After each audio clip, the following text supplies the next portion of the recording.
Welcome to today's webinar brought to you by GetResponse. I'm excited from all over the world, all wanting to hear our newest speaker, Anne Handley, talk about how to level up your writing. In just a few seconds, we'll start the presentation, but until then, I hope everyone manages down comfortably, adjust their audio settings, get their notepad ready to write down all the wonderful ideas you will hear from Anne today. Before we begin, let me just share some of the housekeeping items with you that will be relevant to today's webinar. So this webinar will take around 15 minutes, and afterwards we'll get a chance to have a short Q&A session with Anne. So you can ask your question during the webinar. We'll try to answer them on the chat that you can see at the bottom left corner of the window. But also you can keep the questions for later, and Anne will be answering them for you. After Anne finishes her part, we'll show you briefly on how to use the just acquired knowledge in marketing automation live. So I'll show you just how to quickly create an automation workflow. We'll send you the recording also quite shortly, so you'll get it tomorrow by email. And you're more than welcome to tell your colleagues, tell your friends about all the things that you're learning from today's webinar via Twitter or any other social media channels that you're using. And feel free to use the GR Automation Hub hashtag to promote this event and everything that you're going to learn today and from the GetResponse Automation Hub overall. So not to keep you any longer, waiting any longer, please welcome Anne Handley, the Chief Content Officer of Marketing Profs, who will tell you more about how to level up your writing and your writing skills.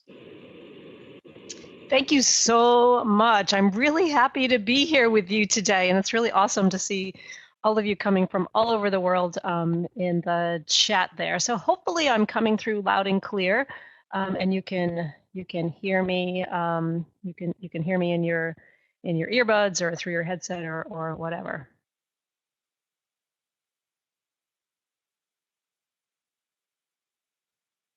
Okay, so let's jump right in here today.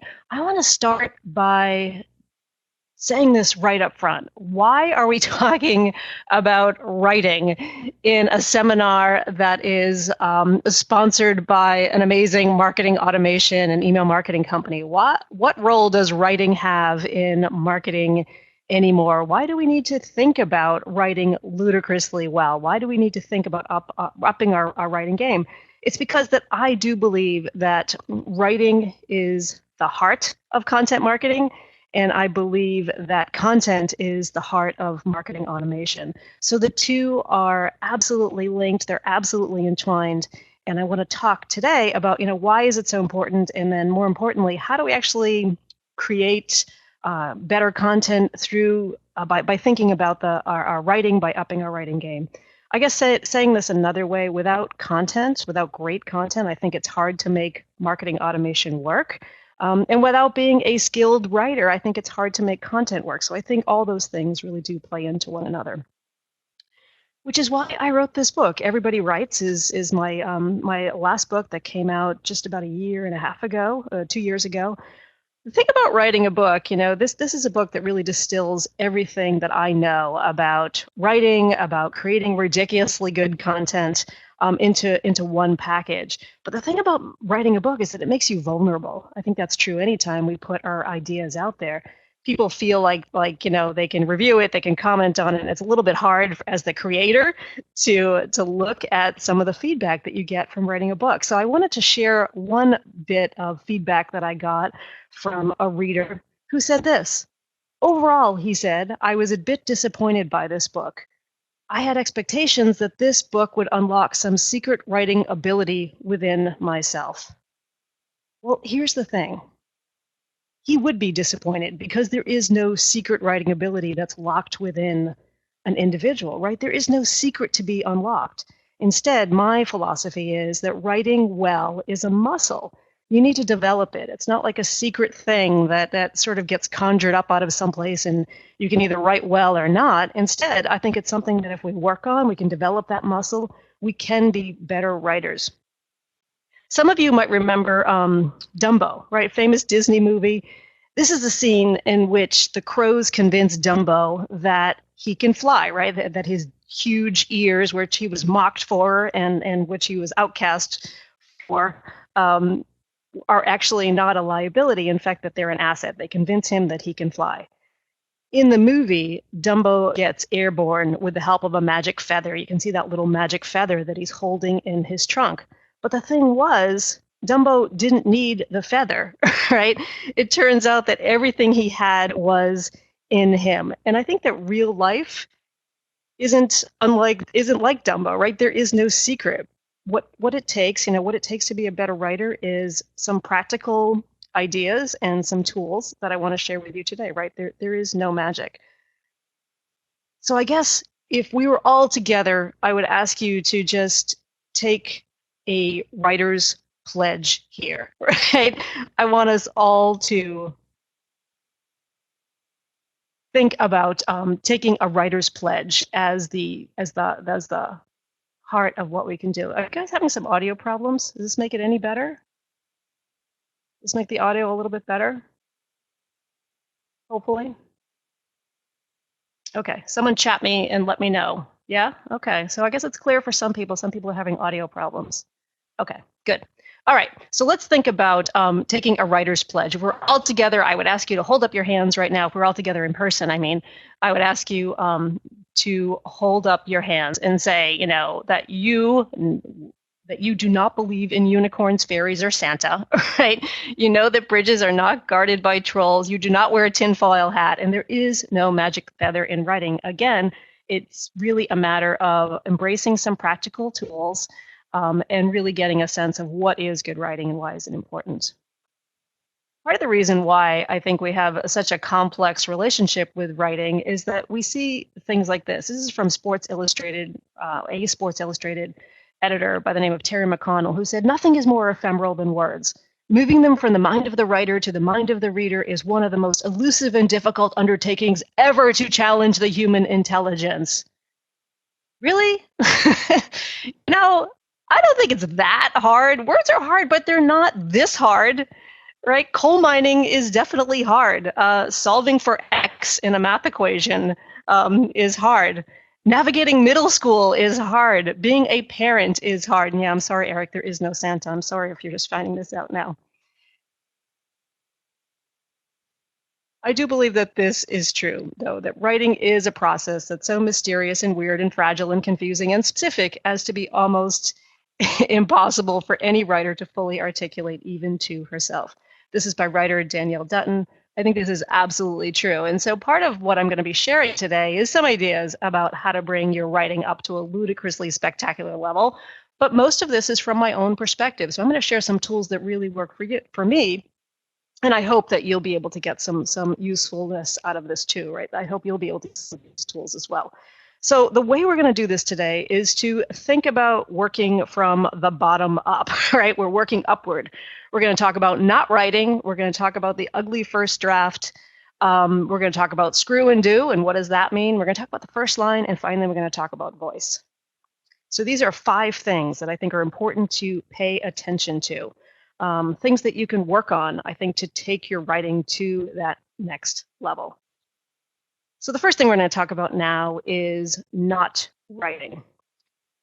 The thing about writing is that the most important part of writing doesn't actually look like writing. What do I mean by that? I mean that it actually looks more like prep. It looks like research. It looks like thinking. So it looks like things like reading headlines in the checkout aisle, or it looks like daydreaming, or driving, or drawing, or taking a shower, or listening to music, or going to the movies. All of those things are where your ideas come from. Because the thing about writing is that there is no prescription to fill, right? The way a writer works is not the way that a pharmacist works. There is no prescription that we can just check off. I can't give you guys a template. So that's awesome, right? Because it's more creative. But at the same time, it's a little scary too. Because what can I write about now? The difference between being creative and desperate is ideas, I think, right? Having a rich font to draw from. So this isn't the time to start thinking about writing. A lot of us have been in this situation where we suddenly will just see a blank page. We have content that we have to fulfill. Sorry, I'm going to shut off this phone. Sorry about that. We have content that we need to write, and so we start by looking at a blank page, and this is the wrong place to start. This is the thing that sort of fills your soul with terror, because this is not the place to start.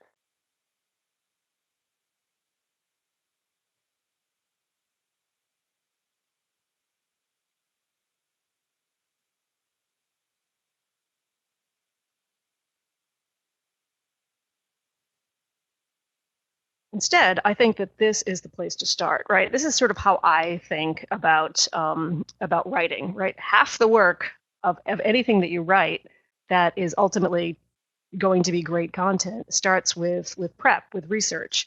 Then the next biggest chunk there, as we work counterclockwise, is editing, right? That's after you've done the writing, but that's the next biggest chunk.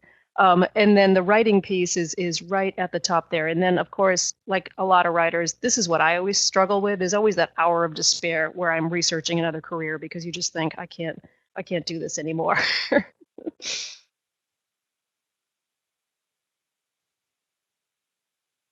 So the difference between being truly creative and feeling desperate is having those ideas, having that rich font to draw from. So maybe some of the ideas that you'll come up with during that prep phase, during that research search phase, will be crap. You'll never use them or you'll never write about them. But at the same time, I think always being open to those ideas is a good thing, because you'll start to develop that muscle that will get stronger. Your creative side, in other words, will be buff with ideas, and you've really got to have a strong creative side in order to ultimately have a great font of ideas to work with. The squirrel, I think, is the sort of spirit animal of the writer, because the squirrel is what a zoologist would call a scatter hoarder, in the sense that a squirrel will hoard things for winter, right? It stashes them all over your yard or all over your garden for later. The writer is very similar to that, in the sense that we hoard ideas and we stash them in different places, right? Creativity comes when you are being pre-creative, as I call it, right? When you take that intentional step to notice things, to do that hoarding, and then you stash them away for later. So make a commitment as a writer to sort of hoard and stash 5 new ideas a day. I do this every single day. I write them down every single day, 5 new ideas. And here are the tools that I use. I call this my triple threat scattering hoarding philosophy, right? This gathering stage, I gather my ideas in either a Moleskine, or I also use Pocket. But if you are a fan of Evernote, you can use that too. The point is to find a tool that really works for you. I like the idea of actually having a notebook that I can write ideas down with. I carry a Pocket Moleskine everywhere I go. But if I'm sort of roaming around the internet, I'll use Pocket as a place to gather ideas too. I've never been a fan of Evernote. I know there are a lot of people who love it. And if that's you, I salute you. But the point is to find the tool that works for you. Then I sort those ideas, and I use a tool called Trello, which essentially allows me to take those ideas. I call them ideas, because I sort of have developed an affection for them at this point. And I load them into a tool called Trello, which helps me sort of track and organize them. I can track them based on the ones that I want to work on now, the ones that I'm still researching, and so on down the line. I think it's important to have a tool here to sort that's different than the gather tool, because this is really the stage where you decide what is real, what do you think is possibly real, or what do you actually want to work on, as opposed to just these sort of amorphous ideas in the background. And then when I'm ready to actually write something and I'm actually going to schedule it for publication, I use a tool called CoSchedule. This is not to say that you have to use CoSchedule. You can use any calendaring tool, any editorial calendaring tool. But the point here is to use one calendaring tool that will really work for you. So the process is really this, right? Find that question that you want to explore. Find the question that is in your brain that you're thinking about exploring, and then research the daylights out of it. Gather as much information and data as possible to feed your brainstorming slash content ideation process. So rather than starting with that blank slate, you have lots of research behind you. So where do I start that research? I start just at Google, right? There's no magic to this. I start at Google. For this presentation, for example, I started with a basic Google search on how to write better than I normally do, and this is what I came up with. What Google delivered to me with that simple sort of search was mostly productivity tips, right? So there is nothing wrong with this, but I wanted a little bit more data in science, right? I wanted to think about maybe I could find some studies that other writers have found. I'm always looking for data or research to back up whatever it is that I'm writing, because I think there are great stories that you can tease out of data. So I wanted sort of next level, right? I didn't want a basic Google search. So what I did is I added how to write better than I normally do, plus research. You can also add study or science or data. You can use whatever you want here. But the point is that you want to add some word to your query string to deliver more research-based ideas. So again, you can use research, study, science, whatever. You want to get a little bit of the story behind the story. You want to start to unearth some of those numbers. The results you're going to get from a search like this are going to be more concrete, and they're going to be more research-based posts as opposed to posts that merely list, productivity tips like you'll get in a basic Google search. They are also giving me some new ideas for posts, by the way. And typically what I'll do is I'll swing by the book section on Google. This is a great place to go if you're really looking to uncover more research. I will also swing by Google Scholar, because this is the section of Google that will deliver the deepest and the most data-filled insight that you could possibly want. Sometimes this is overkill, but sometimes it's kind of useful to uncover interesting research or data on a specific topic, again, depending on what your topic is. I'll also use a site called Board Reader, a tool called Board Reader. What this does is it'll search forums and discussion boards. It's essentially a search engine for those, for formats or discussion boards or that kind of thing. So that'll start to unearth even more information about, what is already out there. And as I'm honing in, as I'm figuring out, what is my take on something going to be, what is my perspective, I'll also go to a tool called BuzzSumo. BuzzSumo is it's a great place to look at things like title structures and to find out what topics are most appealing. It's straightforward. It's super easy to use. You can search the site by topic or by site URL. It's always a good idea, for example, to check out what your competitors' topic articles are. I find it really useful for that. So you can also look at you can sort of see what has the most shares and that kind of thing. This is $99 a month, but it's well worth it for a content creator who's trying to get a sense of what kinds of things are resonating out there. These two places, these two tools are really useful if you sort of know what you want to write, you've got the question that you have in mind, you have a sense of what your approach is going to be. So what these two tools are, they can help you hone that even further. Ubersuggest is technically it's a keyword discovery tool, but I think it can really help you uncover unique angles on stories or give you some insight into things that you maybe haven't thought about. You can also look at Blog About, which is a straight up, just give you suggestions for unique approaches to your own particular topic.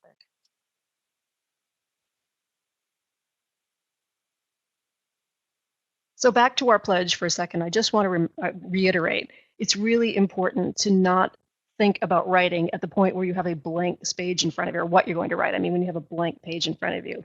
Try to collect and hoard at least 5 ideas every day. I swear it will pay off. All right, our next section here is to talk about the ugly first draft. What do I mean by the ugly first draft? I mean that you can't write well without first writing spectacularly badly. I think as writers, we put too much pressure on ourselves right up front to actually write well. And so what I'm saying to you now is just let it go, right? Don't worry about whether you're writing well or not. The point is to just write.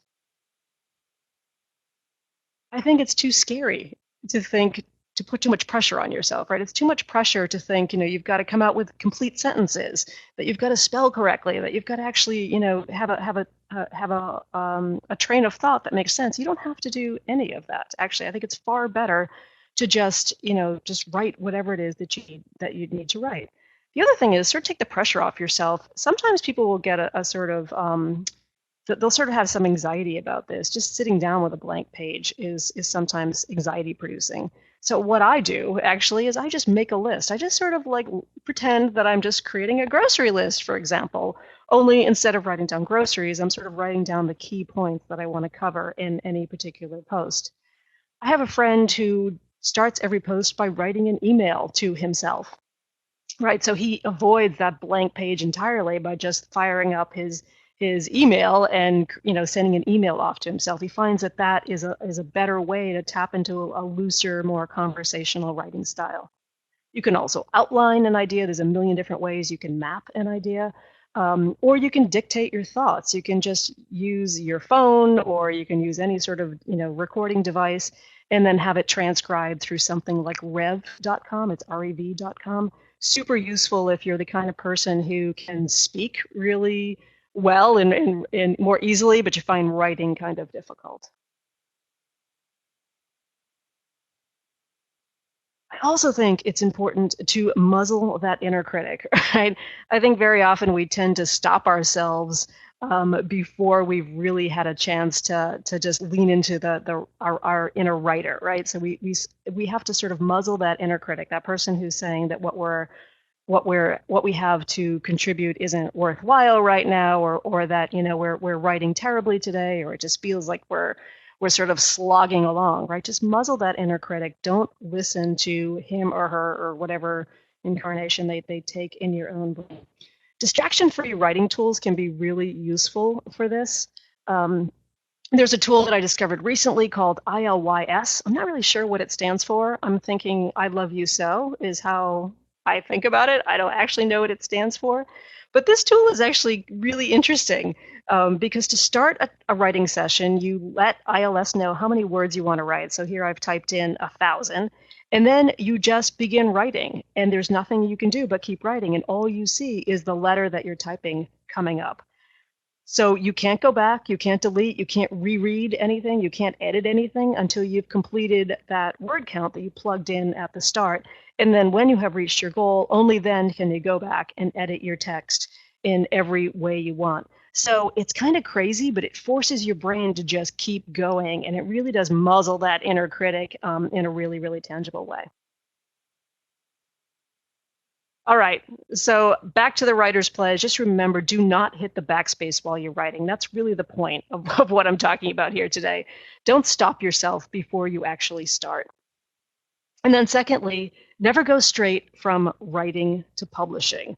I think this is so important because I think we need to allow a post to sort of rest and ripen before we're going to get into any sort of self-editing stage. And there's a reason for that too. There's science will back me up here. There's a Soviet scientist by the name of Bluma Zygarnik who in 1927 founded this concept known in psychology as the Zygarnik effect. And the Zygarnik effect states that people remember uncompleted or uninterrupted tasks better than they remember completed tasks. So you need to let that field go fallow, so to speak. You need to let those ideas ripen overnight so you can go back to them with a renewed perspective. Now, it doesn't have to be overnight, of course, but the point is to go back to something later on. Just let it rest for a little while and then go back to it. Because if you do that well, I think you can open yourself up to the opposite of déjà vu, right? You know that sense of déjà vu where you've already seen something? Vujade is the opposite of that, right? So you can go from déjà vu to vujade. In other words, looking at something with a fresh perspective, with fresh eyes.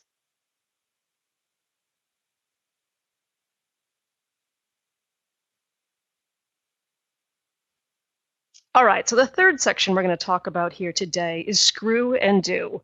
What do I mean by that? I think we need to find that screw, and then we also need to identify the do. So the screw is one key point that's easily accessed by the reader, and the do is the thing that we want our readers to do.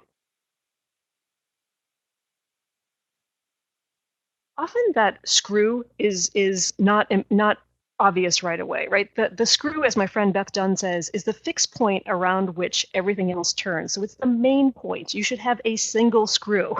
You should be able to identify what that main point is, no matter how many words are part of your writing project, whether it's a simple blog post, whether it's an ebook, whether it's a full-size book, right? You should have a central point that you're trying to make all the time.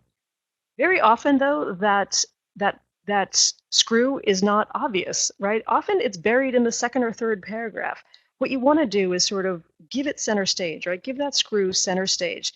Give that fixed point around which everything else turns, the most oxygen. A super silly way to think about this, but I found incredibly effective, is just to delete your first or your second paragraphs. Very often in writing, we tend to take a running start. We tend to just start a little too far back, right? Because we're sort of trying to explain something. So look at anything that you are writing, right? Are you taking that running start? In other words, are you explaining too much up front before you get right into the points, before you get right into the screw? If so, don't, right? Delete those first few paragraphs and smooth it over a little bit. Make sure that you are stating that screw piece in one sentence right up front. And secondly, you want to think about the what's in it for your audience, right? As I call it, the WIFIA, the what's in it for your audience. What's the thing that you want them to do? What do you want your audience to feel or think about or act on or do? This is especially important in content marketing, right? Because you don't want to be great at content. You don't just want to be writing something that's awesome. You also want to get a sense of what it is that you want your customer to do. It doesn't have to be a call to action, by the way, but it should maybe be a sense of, what's the next step that you want them to take after they read this. Even if it didn't have an explicit, call to action at the end, would you have a clear sense about, what do you do moving on?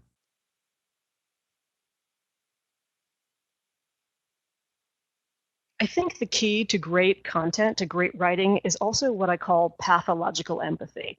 And this is sort of next level empathy, right? Empathy is really about getting a sense of who your customers are, having a sense of what drives them, the pain that they have, the burdens that they carry, and so on.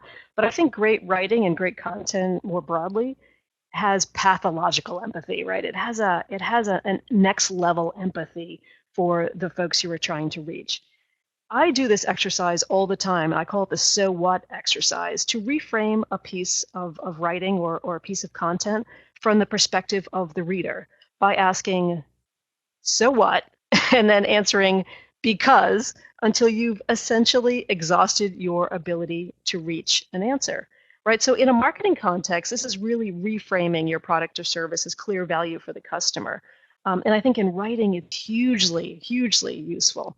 So just a quick example of it's sort of a silly example, actually, it's a fun example, though, of a product called the Boyfriend Body Pillow, right? So what you're looking at here is a pillow that's shaped like a quarter of a boyfriend, right? It's a pillow that you can sort of snuggle into. And the challenge that the marketers of the Boyfriend Body Pillow had was to reframe that body pillow as a clear value for the customer. And so they asked this question of themselves over and over again until they came to this, ultimately. Get the best sleep of your life with the Boyfriend Body Pillow, which offers firm sleeping support and world-class snuggling with no snoring, tossing, turning, or other annoying habits that an actual boyfriend might have, right? So if you go back to this so what, because exercise, right, they could have just described what this pillow was about. They could have talked about the softness of the shirt. They could have talked about how fluffy and comfortable it is. But thinking about it from the perspective of the customer is really key. That first sentence is key. Get the best sleep of your life. That's the so what, right? That's the because that they needed.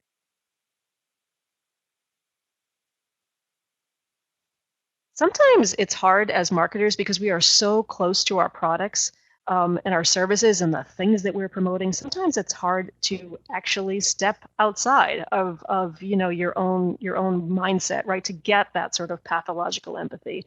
So here's a tool that I think is really fun for that. It's called the Upgoer 5 Text Editor. If you just Google Upgoer 5 Text Editor, you'll come to it. And essentially what this does is it opens up a field that forces you to explain your thing, your product, your service, whatever, in the 1,000 most common words. So why is this so important? Because it's a really useful way of explaining to your audience, especially if you have a super technical product.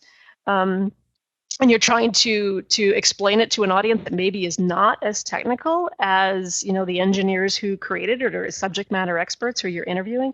It's a really interesting way of sort of rejiggering your brain, right? Of forcing your brain to think about things slightly differently. So just a quick example of how it works. I tried to describe, or actually, no, there's a scientist on here, I should say. It wasn't me who did this. It's a scientist who used the UpGoer 5 text editor to talk about evolution. Here's what she came to. Living things change into other living things very slowly. This happens because the living things are all a bit different. Some living things that are different are better at having babies than others, so more of their babies live to have babies of their own. Now, this is super straightforward, right? This is sort of elementary school straightforward. But at the same time, forcing your brain to not have the level of knowledge that it does, to sort of not have that curse of knowledge, I think can be a really, really useful thing as a writer.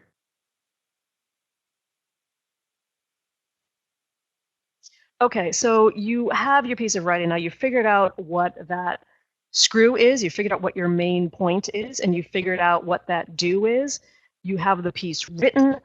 Here's how I think about writing. I think about it in 3 different ways.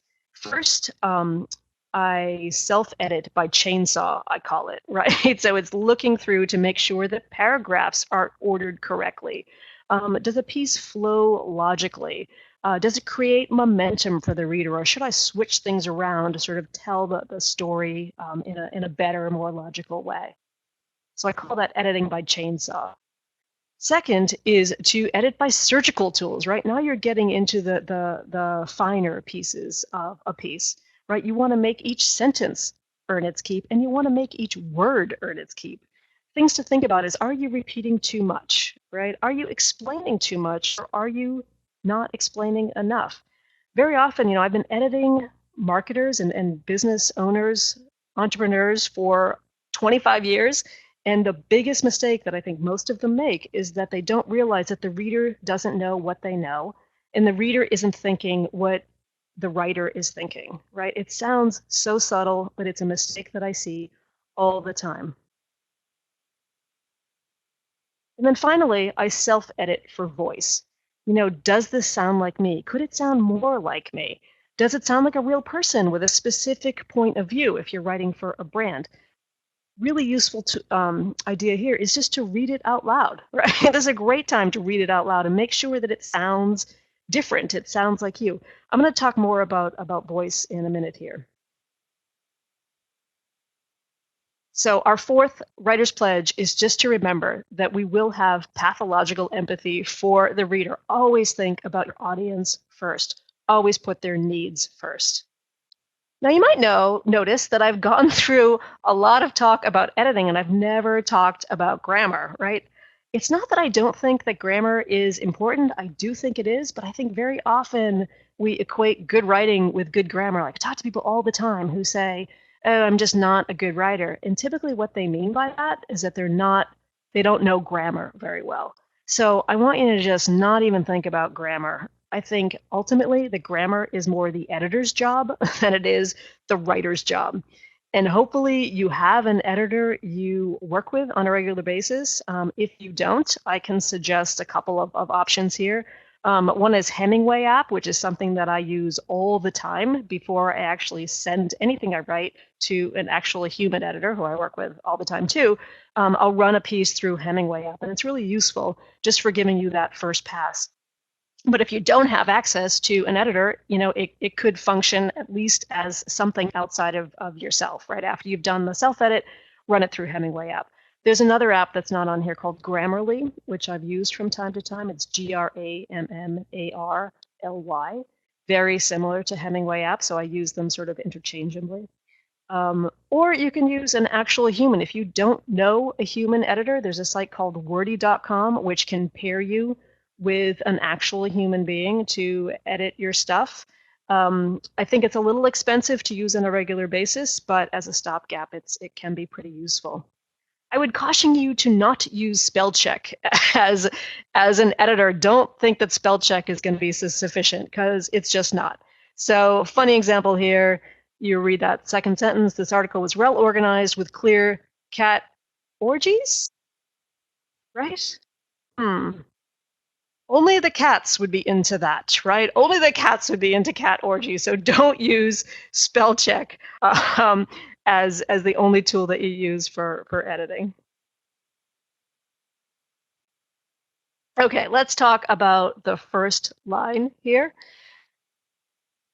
The first line is so important. And why is it so important? Because it's really the piece it's the piece of your content, the piece of your writing that will set the tone for what's to come. And it also hook your reader into wanting to know more. It's next to the headline. I think it's the most important piece of writing. So spend the necessary time on it. Spend the time coming up with a great first line. This is so true, sadly, but your readers really are looking for reasons not to read, right? So don't give them that. Instead, think about a compelling opening. I like to do, this is sort of a couple of suggestions for things that I do all the time. One, right up front, I'll put my reader into the story. Secondly, you could sort of set up a problem. Third is to set the stage with a curious point of view. You could also ask a question. It's also effective to quote a crazy bit of data that makes the reader go, wait a sec, that can't possibly be true. Or tell a story or a personal anecdote, I think, is another great way to introduce a writer or a reader to what it is that you're writing, your piece of writing. So here's an example of setting up a problem. This is from my friend Michael Brenner's Marketing Insider blog. A post on his site opened this way: lead forms are like eyebrows. You pay attention only if they look really good or really bad. And when you think about that, that's actually true, right? Second is you could ask a question. This is from a piece that I wrote about Snapchat investing in a magazine. A messaging app investing in writing is a little baffling and weird, isn't it? In fact, yes, it is. Or from my friend Doug Kessler at the agency Velocity in the UK. He sets the stage with a sort of curious point of view. As a precious creative snowflake, I should probably be shitting myself about the rise of marketing operation and the supremacy of data. But it's curious, right? Well, why isn't he? It sort of compels you to keep reading.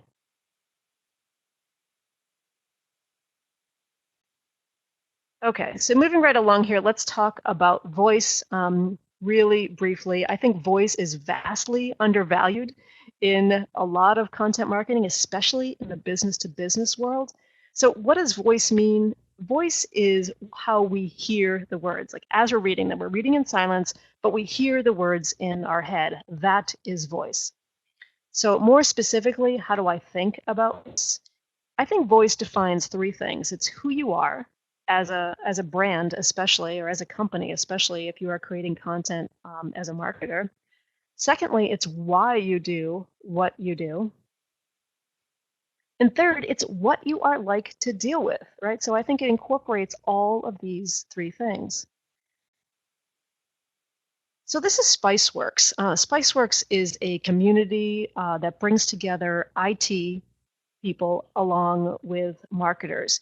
Here's how they describe themselves. IT pros get answers, even a few laughs from fellow IT pros, and get info from vendors. It all happens in a handy place, a place with a soul, where IT pros trust the marketers they meet. And then marketers approach IT pros like people, not leads. So remember what I shared with you a few minutes ago, right? Who you are, why you do what you do, and what you are like to deal with. It's all here, right? Who are they? They're stating it right up front, that they'll get answers and a few laughs from fellow IT pros. Why do they do it? It's because they want to create a place where IT pros trust the marketers they meet, right? So that's why they do what they do. And then what are they like to deal with? They take a very human approach to their communications. So marketers approach IT pros like people, not leads, right? That's all their voice, essentially. Voice is not just copywriting, right? Instead, it's more than that. It's essentially how you do the work, right? I always challenge myself with this. If the label falls off, Do you know it's yours, or do you sound like everybody else? So look at your content, or look at your blog posts, or your white papers, or any written piece of content. If the label fell off, for example, if you were to cover up the logo on your particular piece of writing, on that piece of content, would you know it's yours? Do you recognize you? This is a really powerful exercise, by the way, to do with your executive team or your CEO or your client if they are doubting the value of coming up with a unique voice. Because very often, in a company that hasn't thought about their voice in the past, very often they do sound just like everybody else.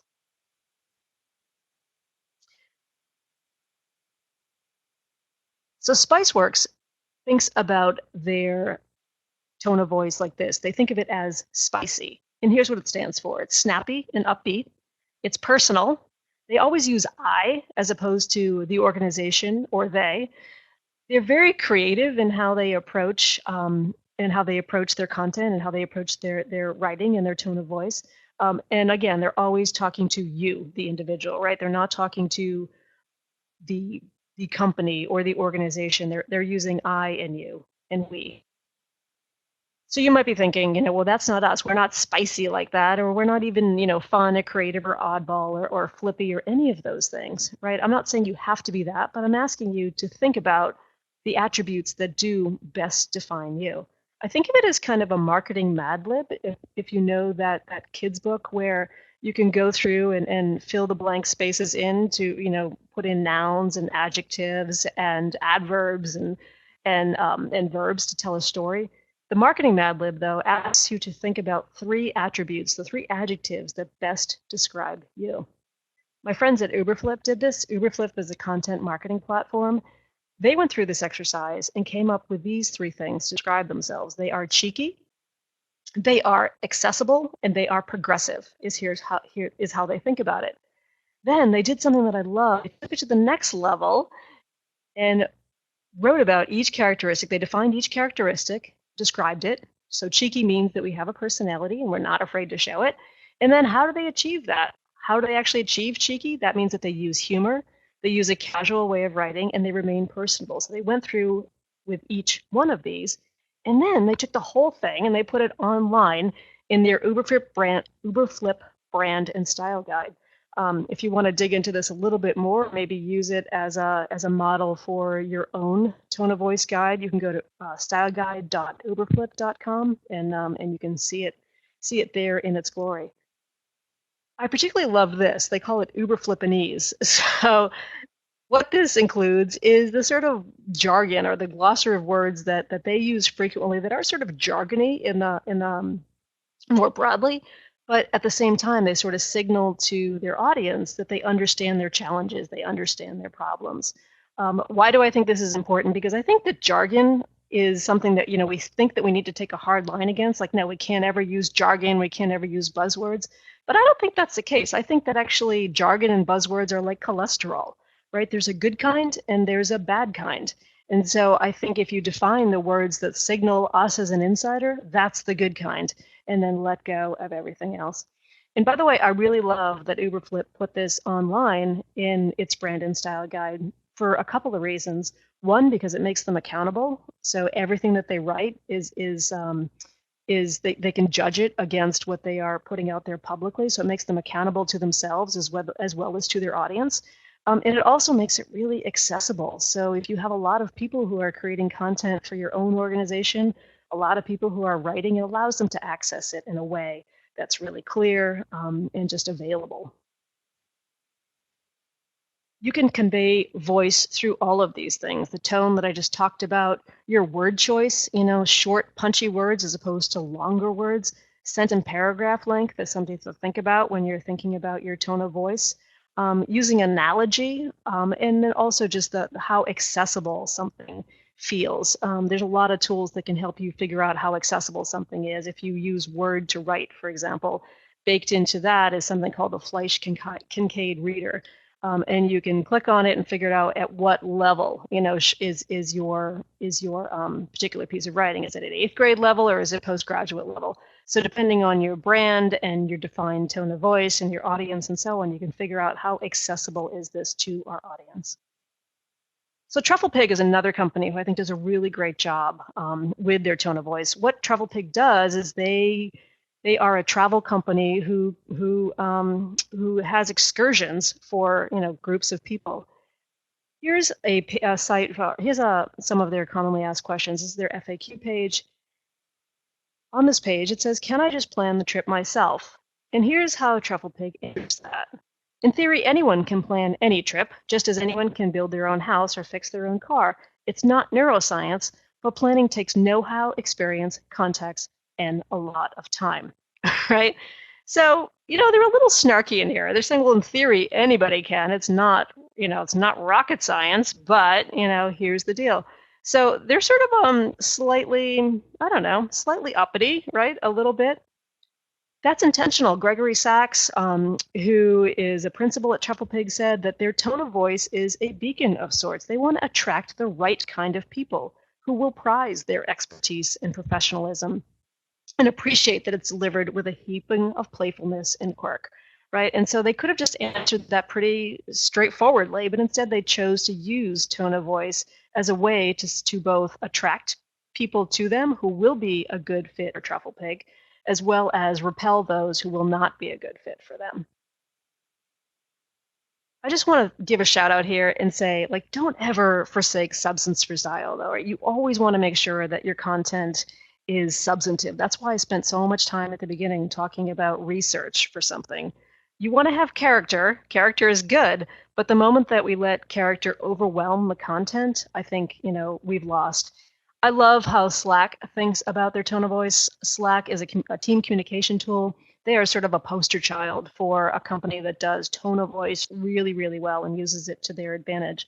But here's how they think about it. If you work for Slack, you are the Slack voice. You're not doing a quote-unquote impression of the Slack voice. You bring yourself, your experiences, your skill, and you write with shared characteristics of value and values. And here's how they define them: empathy, courtesy, playfulness, craftsmanship.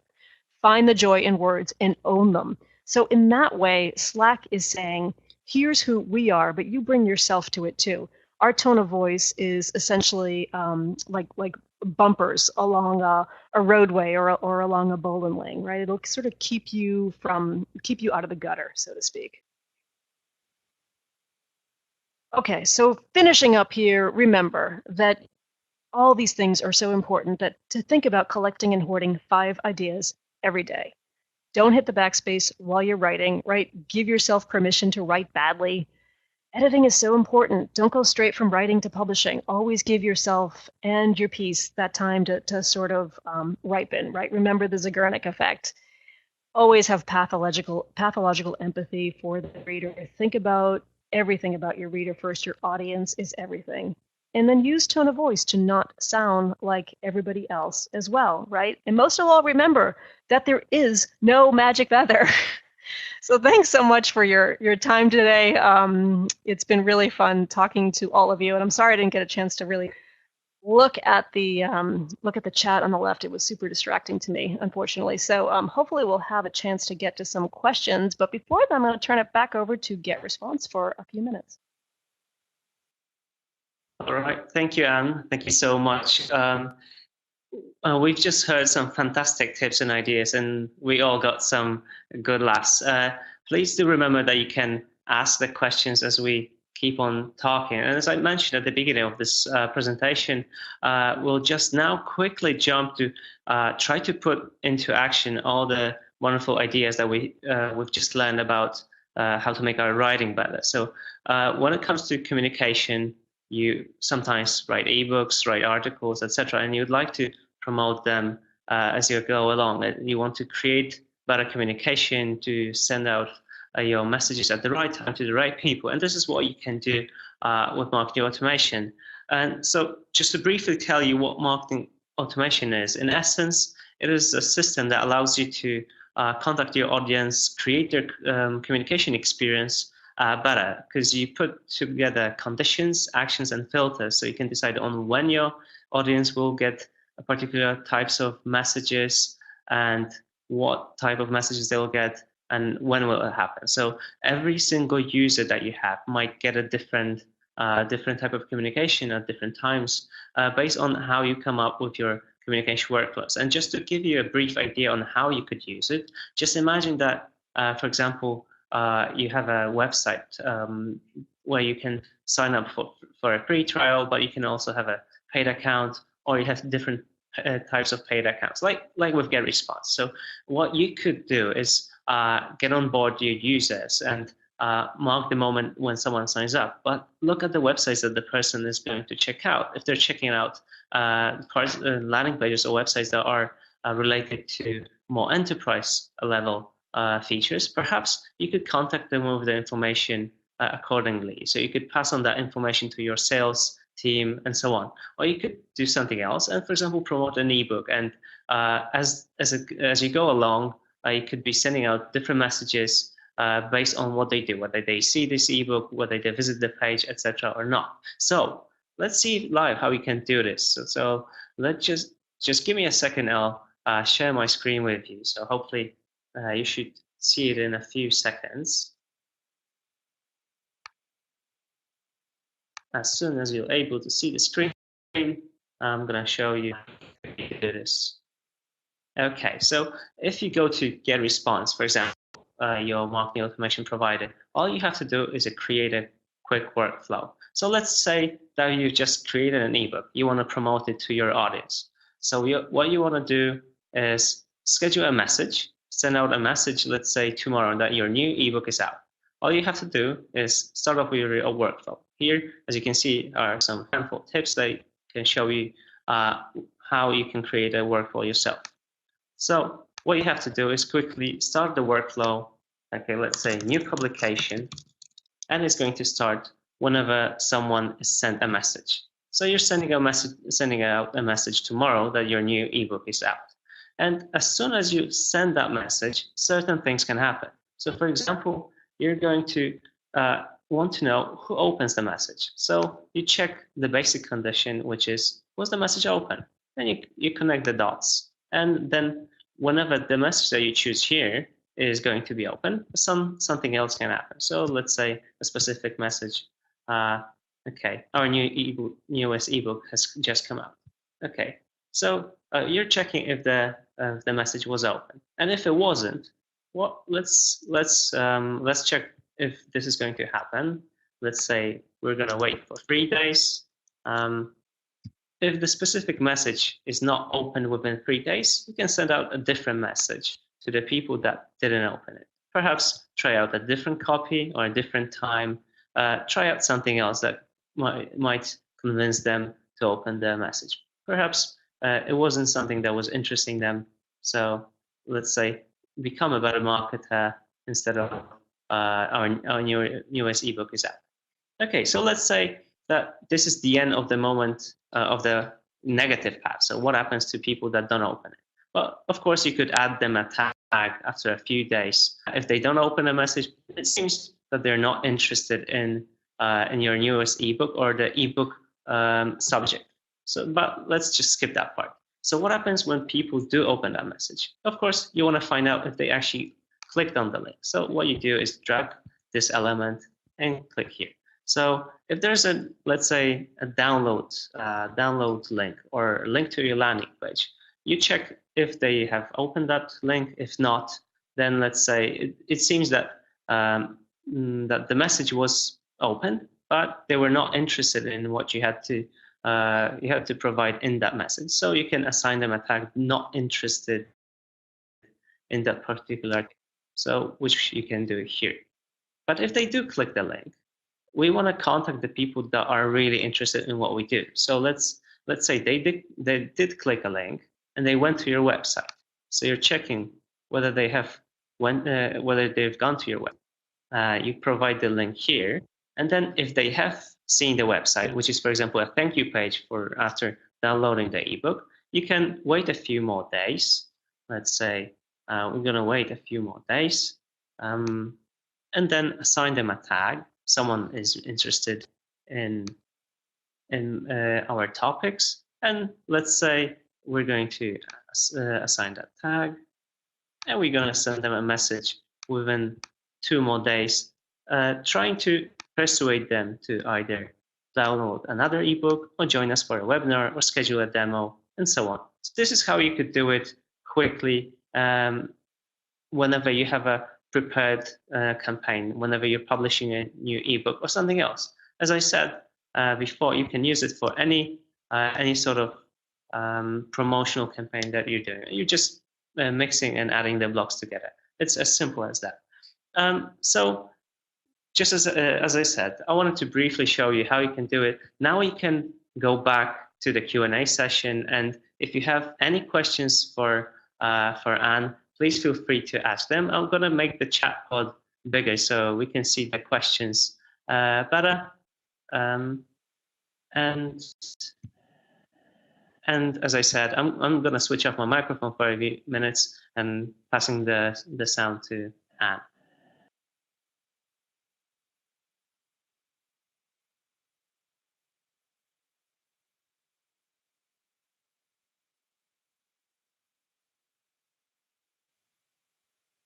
Do feel free to ask the questions. I can see that some of the questions are related to GetResponse platform. Of course, we'll try to answer them on a chat. But since we have Anna here, she's an expert on marketing, on copywriting, on writing. So this is your chance to ask her any questions to writing towards becoming a better marketer. So feel free to ask the questions right now. Okay.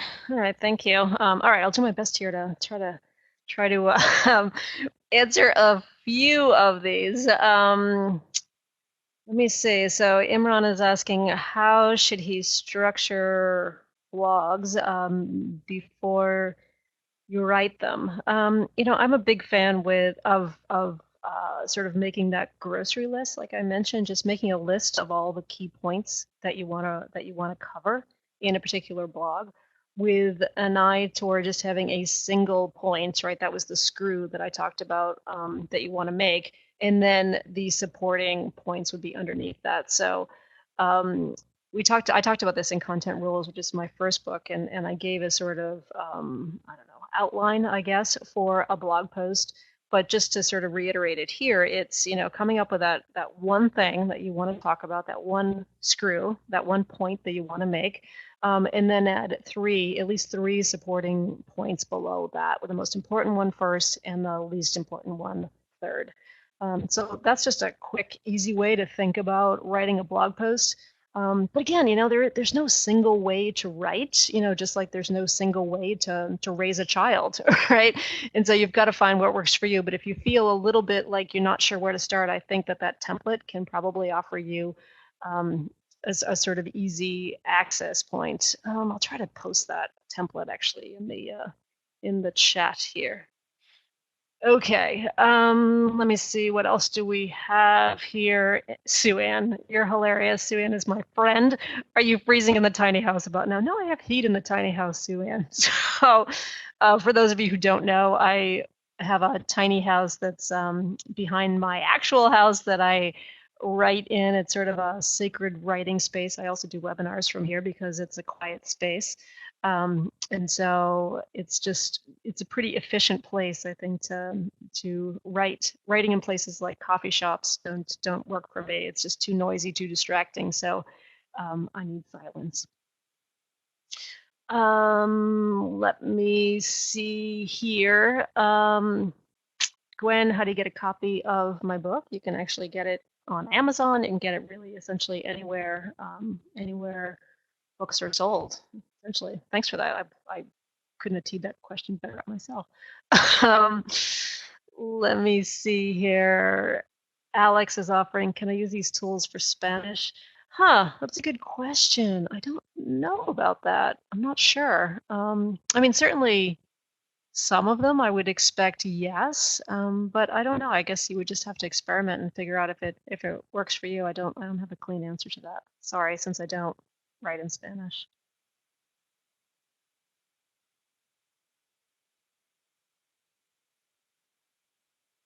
Okay, and actually, I think you all will be getting a copy of the recording after this. So if you came in late and you missed the my favorite slide, which was the very first slide, then definitely you'll be getting a copy of it.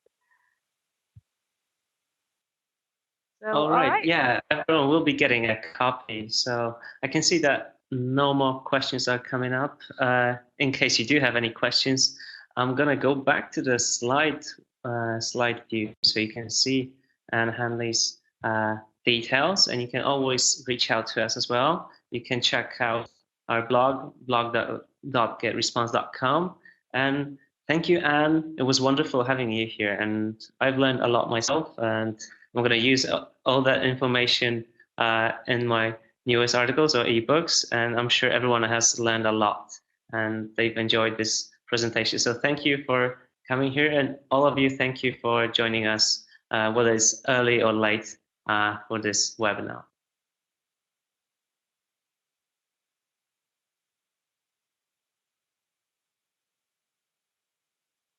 As I said, everyone will be getting their recording shortly, get it tomorrow. So speak to you soon. Have a great day, evening, or afternoon. Bye.